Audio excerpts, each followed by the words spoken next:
Before we can become familiar with Google Drive, we first need to create a Google account, and that's what we're going to do with this tutorial. First, we're going to navigate to gmail.com.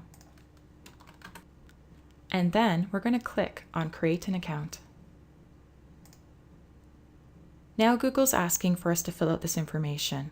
We're going to start with your first name.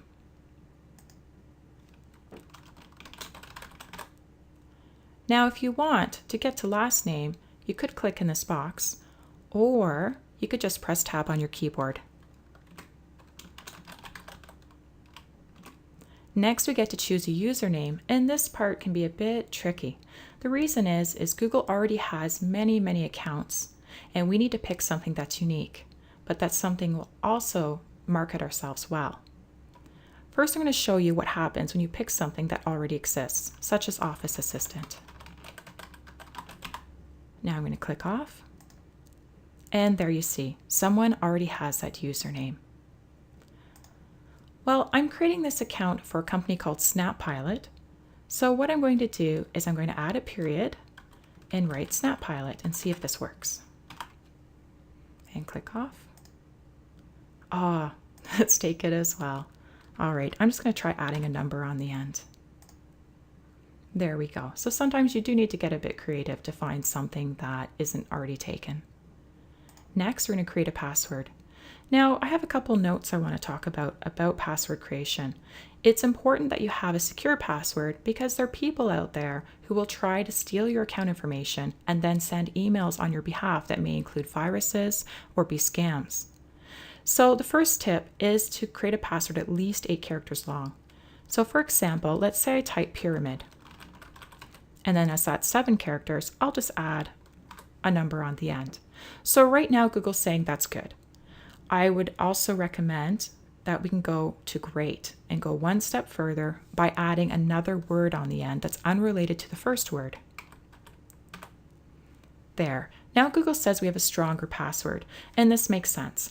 If you look at it this way, computers are amazing for technology, and they can go through millions of passwords a day automatically. So it's very easy for a hacker to target your account. Just use the English language dictionary, and if your password is a common word and it has even just a number on the end of it, there's very little work for the hacker. They just hit start on their program and it'll find out your password within a day. Adding a second word on the end that's unrelated just makes the permutations much more difficult for someone to be able to hack your account. And next, we need to enter the password again. And then click off just to make sure the passwords are the same. Now, I just want to show you what happens if the passwords aren't the same. I'm just going to add an extra letter and click off. And there you go. These passwords don't match.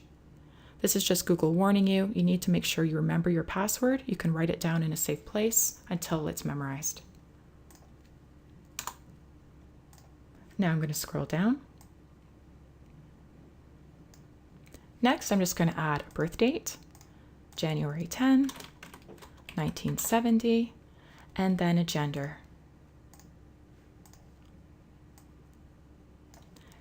These next 2 fields are optional, mobile phone and your current email address. They're optional, but I would say it's important to fill out at least one of these. The reason is that if for some reason you forget your password and you can't access your account, what you can do is Gmail will send, for example, an email to that email address you specify and verify that it really is you and then give you access to your account. I'm going to leave these blank, but I do urge that you fill out at least one of these. Next, we're going to prove we're not a robot. This is important once again because of all the hackers I mentioned before. So what we need to do is show we're human and not a computer by taking this text that's a bit hard to read and typing out what we see. Now, the good news is if you can't really read this text, there's a trick, and you can click on this little arrow and it'll give you another option. I think that one's also a bit hard to read, so I'm going to click it again. Let's see if we can try that.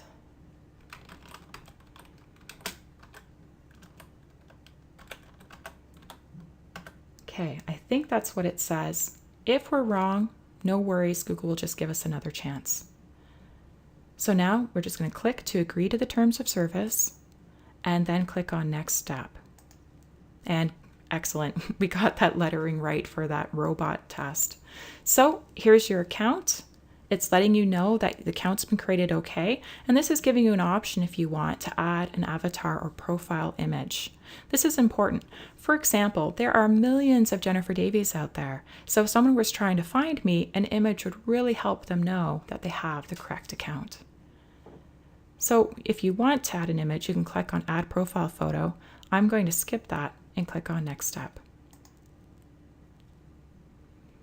And there you go. That's the welcome screen. And you can see the email address that we entered in is here. And now we can continue to Gmail. So you did it. You created a Gmail account, and now you can learn about all the features of Gmail. And if you're interested in learning more about Gmail, I really recommend a course called Gmail for Small Business.